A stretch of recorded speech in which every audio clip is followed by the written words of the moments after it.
ಜರುಗಿದ ಹೊನ್ನಮ್ಮಾದೇವಿ ಜಾತ್ರೆ, ಸಾವಿರಾರು ಭಕ್ತರಿಂದ ದರ್ಶನ.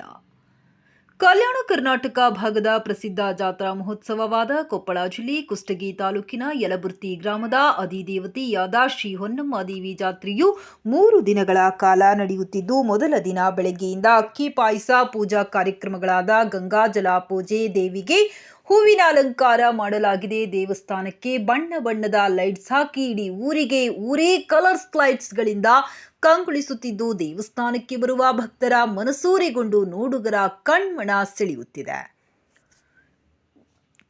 ಎರಡನೇ ದಿನ ಊರಿನ ಇನ್ನೊಬ್ಬ ಶಕ್ತಿ ದೇವತೆಯಾದ ದ್ಯಾಮವ್ವ ದೇವತೆಯನ್ನು ಊರಿನ ಬೀದಿಗಳಲ್ಲಿ ಮೆರವಣಿಗೆ ಮೂಲಕ ಹಾಗೂ ಉಚ್ಚಯ್ಯ ಮೂಲಕ ದೇವಸ್ಥಾನಕ್ಕೆ ಕರೆತಂದು ಹೊನ್ನಮ್ಮ ಹಾಗೂ ದ್ಯಾಮವ್ವ ದೇವತೆಗಳಿಗೆ ಊರಿನ ಜನರೆಲ್ಲ ಸೇರಿ ಬಣ್ಣ ಬಣ್ಣದ ಉಡುಗೆ ತೊಡುಗೆಗಳನ್ನು ತೊಟ್ಟು ಮಕ್ಕಳು ಹಾಗೂ ಮಹಿಳೆಯರು ಮನೆಯಲ್ಲಿ ಪ್ರಸಾದವನ್ನ ಮಾಡಿ ತಂದು ದೇವರಿಗೆ ಎಡೆ ಸಮರ್ಪಣೆ ಮಾಡಿ ಭಕ್ತಿ ಭಾವದಿಂದ ಪೂಜೆ ಸಲ್ಲಿಸಿ ಕೃತಾರ್ಥರಾಗುತ್ತಾರೆ.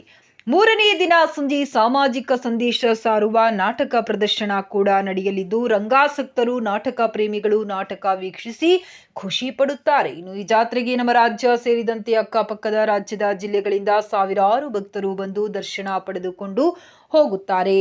ಬರುವಂತ ಭಕ್ತರಿಗೆ ದೇವಸ್ಥಾನದ ಆಡಳಿತ ಮಂಡಳಿಯಿಂದ ಭರ್ಜರಿ ಉತ್ತರ ಕರ್ನಾಟಕದ ಜೋಳದ ರೊಟ್ಟಿ, ಎಣ್ಣೆಗಾಯಿ, ಬದನೆಕಾಯಿ, ಮಡಿಕೆ ಕಾಳು ಪಲ್ಯ, ಲಾಡು, ಸಿಹಿ ಹೀಗೆ ಅನ್ನ, ಸಾಂಬಾರು, ಬಗೆ ಬಗೆಯ ಭಕ್ಷ್ಯ ಭೋಜ ವ್ಯವಸ್ಥೆ ಮಾಡಲಾಗಿದೆ. ಇನ್ನು ಯಲಬುರ್ತಿ ಗ್ರಾಮದ ಗುರು ಹಿರಿಯರು, ಮುಖಂಡರು, ಮಹಿಳೆಯರು, ಮಕ್ಕಳು ಎಲ್ಲರೂ ಸೇರಿ ಯಾವುದೇ ಜಾತಿ ಮತ ಕುಲ ಎನ್ನದೇ ದೇವಿ ಜಾತ್ರೆಯಲ್ಲಿ ಮನೆಯ ಎಲ್ಲ ಸದಸ್ಯರು ಪಾಲ್ಗೊಂಡು ಅದ್ಧೂರಿಯಾಗಿ ಜಾತ್ರೆ ನಡೆಸಲು ತಮ್ಮ ಅಮೂಲ್ಯ ಸೇವೆ ಮಾಡುತ್ತಾರೆ. ಇನ್ನು ಈ ಜಾತ್ರಾ ಮಹೋತ್ಸವದಲ್ಲಿ ನಾಡಿನ ಹಾಗೂ ಕೊಪ್ಪಳ ಜಿಲ್ಲೆಯ ಎಲ್ಲ ಪಕ್ಷದ ರಾಜಕಾರಣಿಗಳು ಆಗಮಿಸಿ ದೇವಿ ದರ್ಶನ ಪಡೆದರು.